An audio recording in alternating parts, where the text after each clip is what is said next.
Guys, this is your sign to open a high-yield savings account, as in do it now. Guys, ginawa ko yung table para sa inyo para madalian na kayo. And of course, ito yung mga highest. Maya and CIMB nasa 15 and 12% respectively. Pero may mga challenges yan. May maximum deposit amount rin yan. And guys, if you don't want yung mga challenges naman na yan, diba? If you just wanna try it out, diba? Ang pinaka-perfect, gusto ko lang malaman nyo is try it out. Try the interest crediting daily. Cbank, Uno Digital, yun yung mga yon.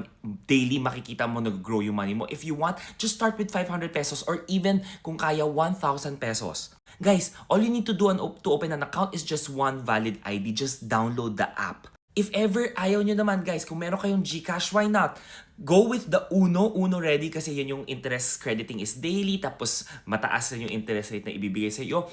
Then just open it via your GCash account, diba? GCash, GSave, tapos click on Uno Ready. So guys, I want you to experience yung parang nakikita mo, oh my gosh, yung money mo is helping you grow. Or diba, that high yield savings account is making your money grow compared to putting it in a very traditional bank. There's nothing wrong with traditional banks, but mas mababa lang yung interest. To give you a perspective guys, diba? For example, kung may 10,000 pesos ka, you put it in a high yield savings account na 4% ang interest niya. Credited daily, you get 88 cents net of tax na to na 20%. Guys, kasi syempre, di ba may tax ang mga, may withholding tax basically ang mga interest that you earn.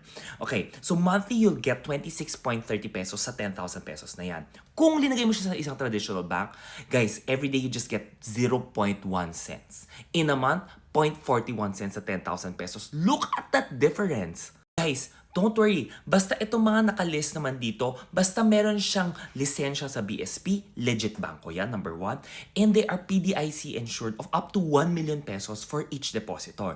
So knock on wood, whatever happens to that bank, guys, ang pera mo safe up to 1 million pesos yan. Ibabalik sa'yo yan ng PDIC. Guys, if you have the time to scroll on TikTok, meron ka ring time para magbukas ng isang high yield savings account. Try it and do it after you watch this video.